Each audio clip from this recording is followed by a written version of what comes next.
Dear students, don't we all know the new changes? Don't we want to change the way we look, dress, walk, eat, etc.? We always wish for a change. Have you looked closely at people, places around you? You will find that daily there is some change happening around us. We are aware of them and try to change to fit in the society. This change can be because you want to be a part of your friend circle and hence change yourself. But have you ever wondered why these changes are happening around you? No. We take everything for granted and just change because others are changing. But today, we will actually see and learn why there is so much of change happening around us and think where these will lead us to in the future. So, let this just be a stepping stone to your knowledge of society and their changes. You are the future generation who has the power to change the society whichever way you want. All of us know that India is a land of different states, language, religion, customs, traditions and culture. Everyone is different and belong to different aspects of life. But still, India is considered one and not divided. This is because of different cultures and customs converging and integrating into one as Indian culture. This convergence in literal sense means two different things coming together and integrating as one. Let's take an example of the Ganges river. We know that Ganga has its tributaries and these tributaries are different and their starting point is also different. But at one point all combine together to become one single river called the Ganga. In the same way, when different people from different culture, religion, caste, language and state meet and start having interactions with each other, then all get influenced by other people and try to move together and also take it each other's culture. Then all are considered equal. There is no disparity among them. They start to share their culture with each other, which helps others to understand each one. This unification or integration in society is called social integration. Social integration in sociology is the movement of minority groups such as minorities, refugees and underprivileged people into the mainstream of societies. Social integration requires accepting common language of the society, acceptance of the laws of the society and adoption of the values of the society. It does not require them to completely change themselves to be a part of the society, and it does not require giving up all of their culture, but it may require leaving some aspects of their culture which do not go along with the laws and values of the society. These people can often use social integration to gain full access to the opportunities, rights and services available to the members of the mainstream of society. As said earlier, India has different cultures and people living together harmoniously because all the customs and traditions have united to give it a oneness. Earlier, one could say that a person of South India could not think of leaving his state to go away to the north. It was considered far away and that the person will not return back. But with industrialization and invention of trains, people can travel to far off places in India and still feel that it has connection with his hometown. Industrialization and Western influence has brought about a change in the society. Due to industrialization, people have started moving away from their families and settling in cities, bringing with them their own customs and culture. Once people started settling in cities, they started to interact with each other, with other people from different places and religion.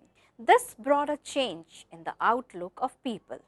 Western education gave a better insight on other cultures and customs, and the rigidity which prevailed previously started to fall down. Western ideas and values such as liberty, equality and fraternity made into the Indian minds. With this, people of the lower caste realized that they are being oppressed and started to fight against this practice. Some social reformists like Raja Ram Mohan Roy, Swami Vivekananda, B.R. Ambedkar worked towards the bringing down the rigidity of the caste system from the society. The hold of the Brahmins on the people came down, which resulted in the abolishment of the caste system. Not completely, but the rigidity came down. All these influenced the society to change. They brought in many social and cultural changes in the Indian society. Due to these factors, the rigid system of caste fell down and the custom of untouchability too came off. Now, nobody knows what is untouchability and caste system.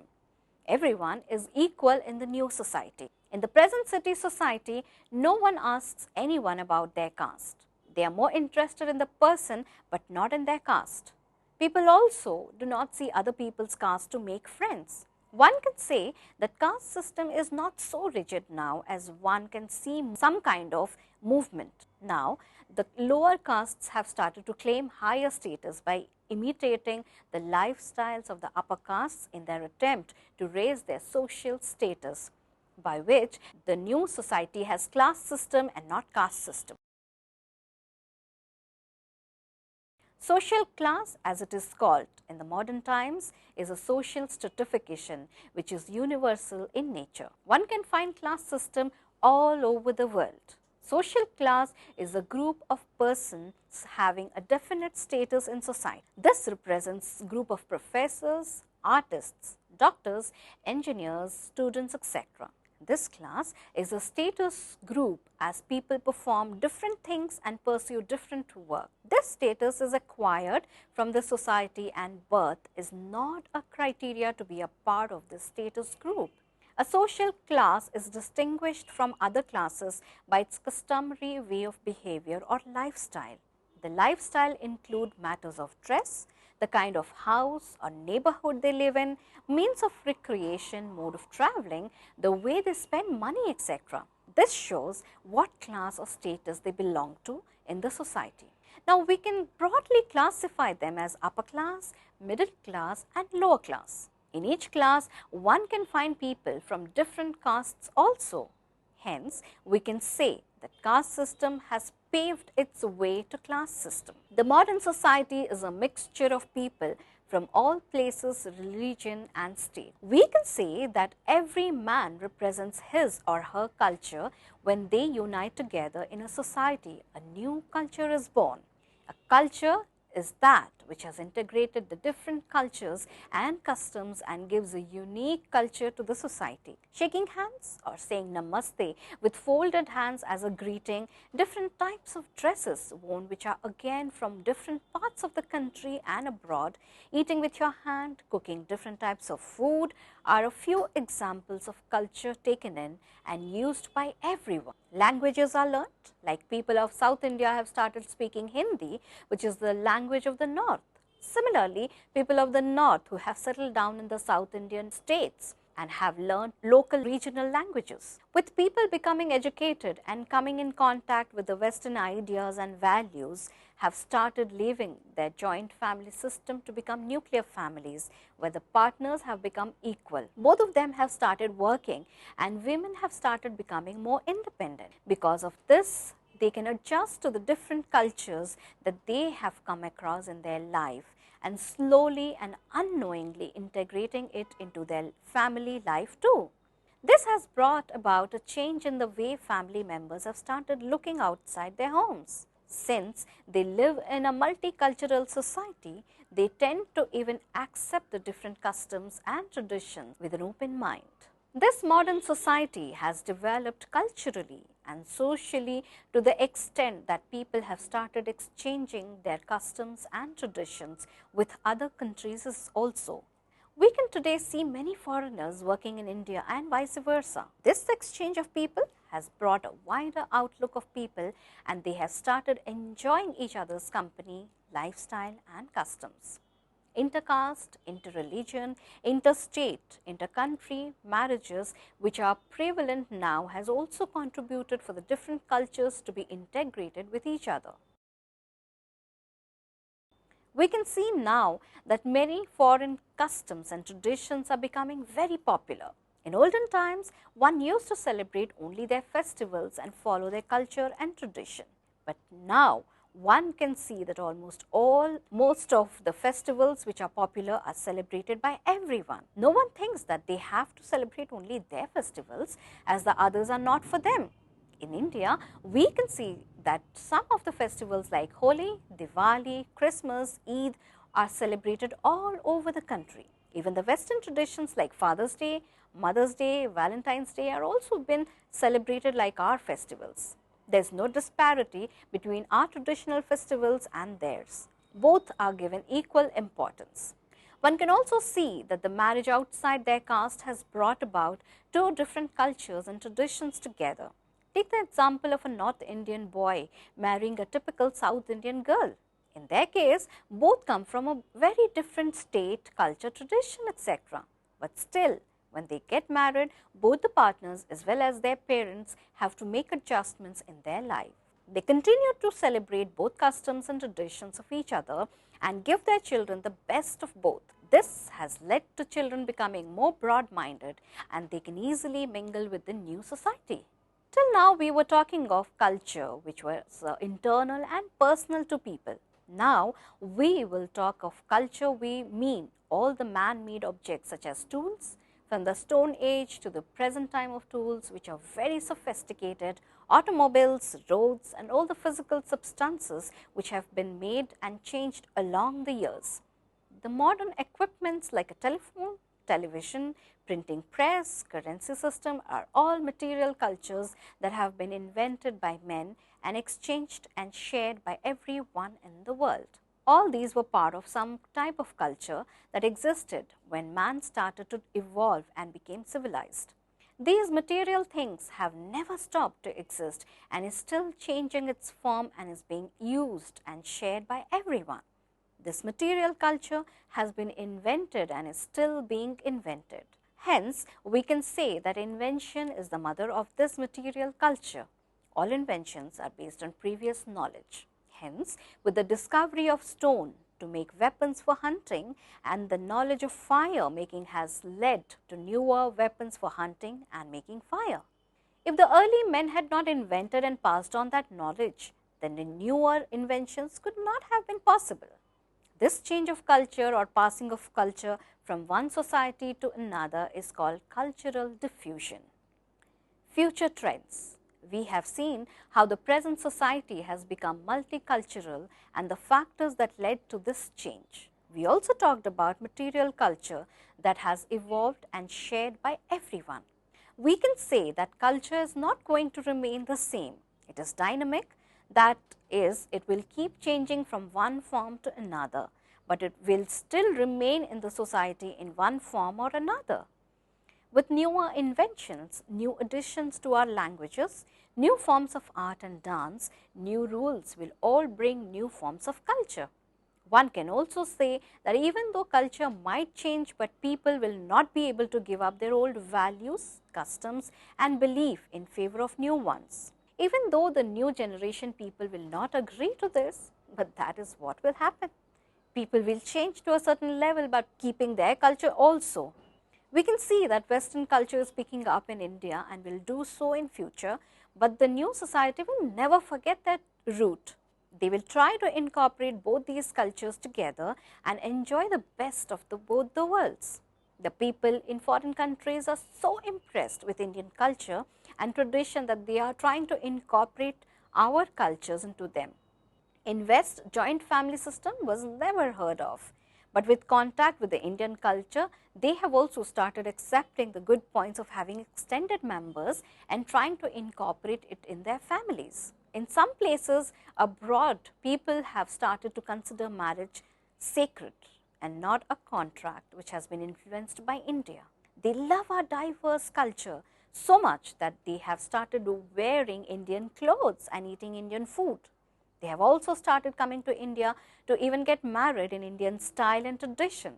These are the new trends one sees now in abroad. Since people have contact with people from different religion, caste, even places as far as America or Australia, these contacts with them have changed the mindset of the people and they have become very broad-minded and can accept anyone. This has led to marriages from different caste, culture, religion. and people are ready to accept the other person's culture and try to incorporate them in their culture too without any problem. This has led to children being given the best of both the cultures. Coming back to India, as said, new generation has become very broad-minded.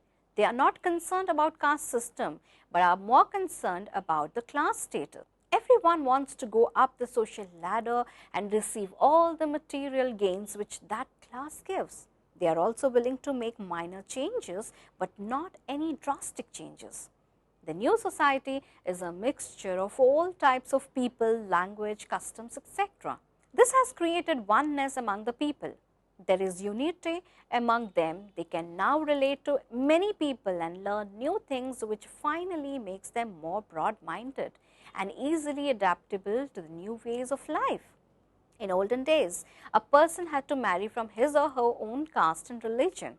If they tried to marry from outside their caste, they were considered outcasts. Now, the change is so drastic that people have started accepting intercaste, interreligion marriages. Now, in India, one can see people marrying from different states or even countries. They do not find anything wrong in doing so. The latest trend is to marry with whom one can feel comfortable to live as a lifelong companion. The children as such have a broader view of both the culture and give importance to both. Newer generation do not see people as different from them. They give equal importance to each and everyone. They have become very open-minded and willing to change for the other person. This change has changed the whole outlook of a family and kinship. They still have families with different cultures and a whole lot of new relations. These changes are happening in towns and cities more than villages in India today. Since the people in villages are still backward and haven't changed drastically like the city people, they will still continue to have their own rigid caste system, joint family system, their own customs and traditions. They will be quite unwilling to change. Slowly, with education, onset of television, people in the villages are also becoming aware of these changes that are happening in the cities. But their culture and the mindset of the elders haven't changed yet. They still believe in their old system and feel that the new culture that is coming up will spoil their culture and traditions. They feel that these drastic changes are bad for their children. They also refuse their families to change. This whole new change has happened in the cities because of the contact with Western culture and ideas. The new society is changing drastically and very fast. It is a fast moving change. We cannot say whether it is for the good or for the bad. Each has its own advantages. We can only say now that society is changing, but we cannot predict when it will be like in the future. One can only say from what we see now is that slowly our Indian culture might disappear and we might have more of Western culture, whereas abroad people might incorporate Indian culture to the maximum. But one thing is for sure, there will be more of convergence of culture and integration of them, which will in turn help in the sharing of traits and inculcating them in their lives. Cultural change leads to a chain reaction. Whenever there is a change in the culture, there is also a necessity for social change. They go hand in hand. One cannot say that society will never be affected by these changes. Society will get affected and will change as society is made up of people. So, if people change, society will also change its look, but will always remain till the end of the civilization. To conclude, I would only say it is necessary for man to live and changes should happen, but drastic changes which will bring down our beautiful culture, traditions down is not good. One can change, but not at the expense of changing completely for the other person and losing our beautiful uniqueness called Indian culture. We must preserve it for the future generations so that when they hear about Indian culture, they should be proud to be one of them.